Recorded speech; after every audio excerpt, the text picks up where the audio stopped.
Welcome to Life in the 1900s newspapers, where I read the actual words from vintage newspapers. Today, we're in the Roaring '20s. Imagine yourself back in the Roaring '20s. Would you have been one of these sedate women at the table?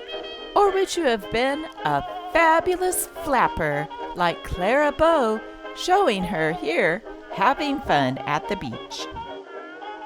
I think I would have chose to be one of the flappers. Look how much fun these ladies are having at the beach.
Well, come on in from the sun for a while. Get yourself a nice chair in the shade, and we'll read today's paper.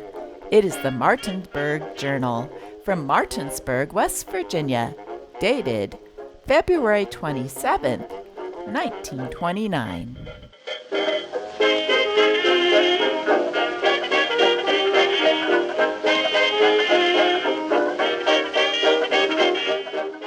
On the first page of this paper is the most exciting news. Talkies here on Thursday. From present indications, and so far nothing has intervened to prevent the innovation, the theatergoers and moving picture fans of Martinsburg will have their first local opportunity to enjoy talking pictures at the Stanley Crandall Apollo Theater on Thursday. Manager H.A. Doman announces that he will present one of the best of these modern pictures, Alice White in The Showgirl, directed by Alfred Santel.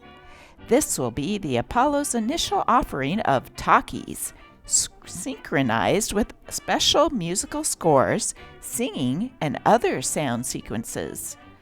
On the heels of The Showgirl will come Dolores Del Rio in Revenge, synchronized with the Shilkret Orchestra. Then, on Friday, Rin Tin Tin in The $1 Million Caller, with sound and speaking sequences on Saturday. The prices asked are 35 and 25 cents night, and 20 and 15 cents in the afternoon.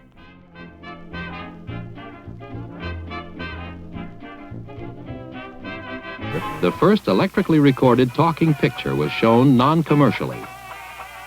And although sound on film was eventually adopted, discs were used first because the methods for producing them were well known. Also, discs of popular film music could be sold commercially.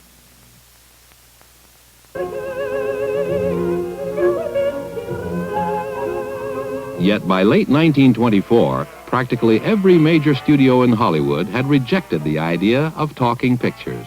The reasons were economic. They had large inventories of expensively produced silent films ready for release. High-salaried stars with long-running contracts had been trained to pantomime, not talk. There were foreign markets for inexpensively retitled silence. And studios were not equipped to handle sound. In any event, exhibitors could not run sound films. Please pardon my frown, but someone in the studio just coughed and spoiled our love scene. They've often called the movies the silent drama, but there isn't much silence during the making of a movie. It's in the making of a talkie that studio silence is required. No one is allowed to make any noise but the players, for the slightest sound in the studio registers on the sensitive recording mechanism, and an uninvited cough is a calamity.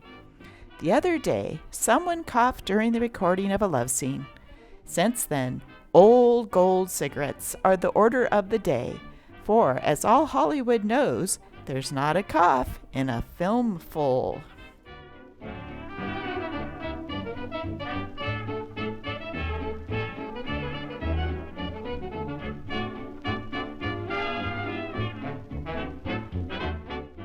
Here's a puzzling article. I don't know how they figured this, but it says physically perfect. Eva Hackney, 19 of Jonesville, Louisiana, is Louisiana State Normal's 100% physically perfect freshman. The gold pen with which Abraham Lincoln signed the proclamation freeing the slaves has become a legacy, which will be turned into cash February 27th. The pen is on exhibition here and preliminary to its sale at auction on that date. The owner is W. B. Tucker of Lansing, Michigan, grandson of Louis Bergdorf, a White House messenger who held the proclamation when Lincoln was signing it. President Lincoln himself gave the pen to his messenger, who was one of the few witnesses of that historic event of January 1st, 1863. An ordinary gold pen in a wooden holder, it is now valued at more than $1,000. Collapses in studio. Charles Chaplin is recovering from ptomaine poisoning, which caused him to collapse while at work in his Hollywood studio. Hollywood sights and sounds. Style notes.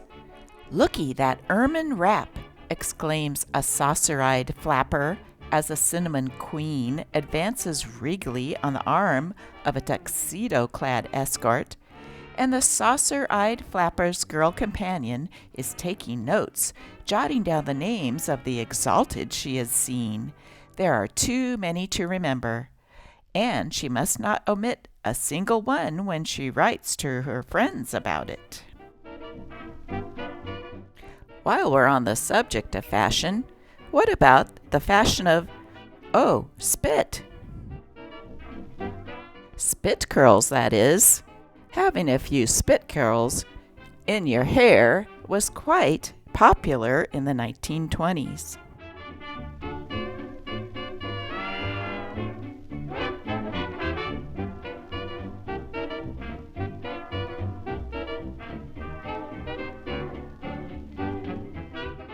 Even that famous flapper, Clara had spit curls.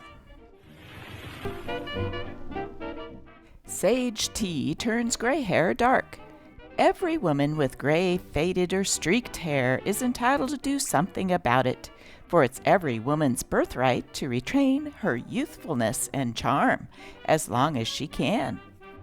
A brew of common garden sage, when properly combined with sulfur, restores gray hair to its original color, luster, and beauty.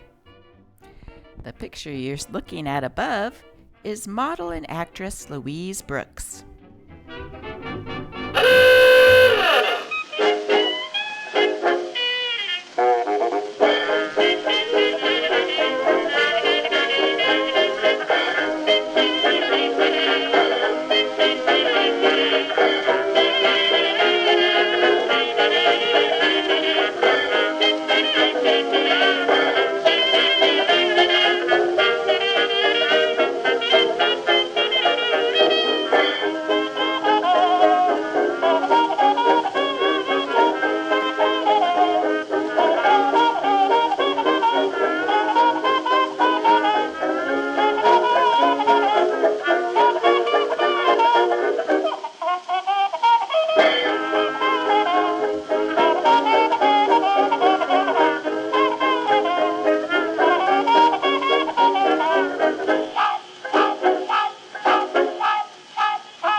May I speak to Mr. Louis Mannix, please?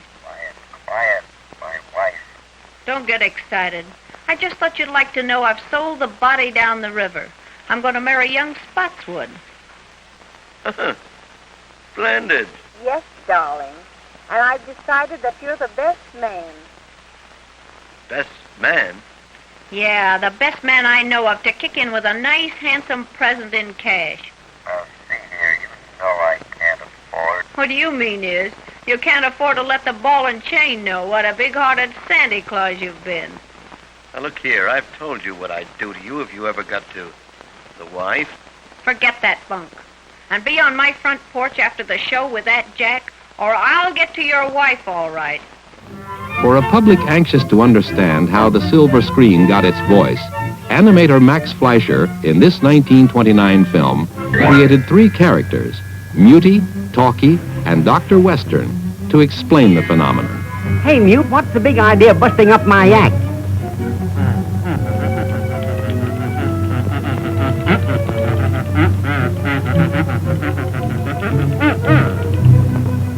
Oh.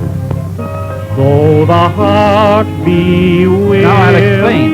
Inside this booth is a motion picture camera which is taking pictures through this window. We use a soundproof booth. When it's closed, it keeps the camera noise away from the microphone. The camera is operated by a motor which runs at exactly the same speed as the motor in the sound machine. Whew, it's hot in this booth. Let's get out on the set again. This microphone changes the sound waves into electrical vibrations, which are amplified here and sent along these wires to the mixer room. The sounds from the stage microphones are mixed here so that they sound natural for the action in the production.